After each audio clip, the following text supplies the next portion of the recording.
গামছা এটা দিয়ে একটা দিঘির পানি সঞ্চয় করা যায়। এটা যদি কি করছো? প্রথমে নিয়েছিলাম আমি গরমের সময় নামাজ পড়ার জন্য, কিন্তু চোখের পানি মুছতে মুছতে মুছতে মুছতে এটা যে পরিমাণ চোখের পানি মুছছি ওটা যদি সেভ করা যেত একটা বড় দিঘি হইতো। দিঘি বুঝো? বিশাল বড় পুকুর, পুরো দিঘি হয়ে যেত। তো আমাকে বলতে আপনি যারা নিতে চান, সবচেয়ে বড় বন্ধু ছিল এটা বানাইছে কি 8 বছর তো টিকছে। হ্যাঁ, কোম্পানির অ্যাডভার্টাইজ হবে। তো আমি শুধু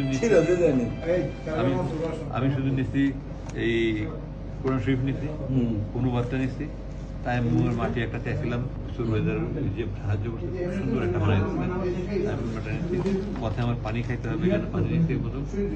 আর কোরআন শরীফটা দেখি কি অবস্থা 8 বছরে। কত ছিঁড়া, আমি যে এখানে তালি তুলি লাগাইছি, আমি এগুলো সব লাগাইছি, আমি এগুলো সব পড়তে আমি লাগাইছি। আবার এখানে কমেন্টে লেখা আছে এই তর্জমায় অনুবাদে এত বেশি ভুল রয়েছে যে কোরআনের অনুবাদের ক্ষেত্রে এই ধরনের ভুল ক্ষমার যোগ্য।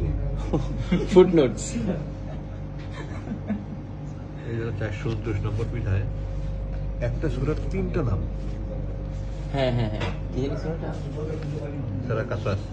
এই যে সূরা কাসওয়াস, Qasas, Qasas. কাসাস। Qasas means story. আর কাসাস এখানে আল কাসাস। এক পৃষ্ঠায় একটা সূরার 3 এই ধরনের বই। সবাই পড়বে, কে পড়বে মানে কি সবাই পড়বে। আচ্ছা, নামাজ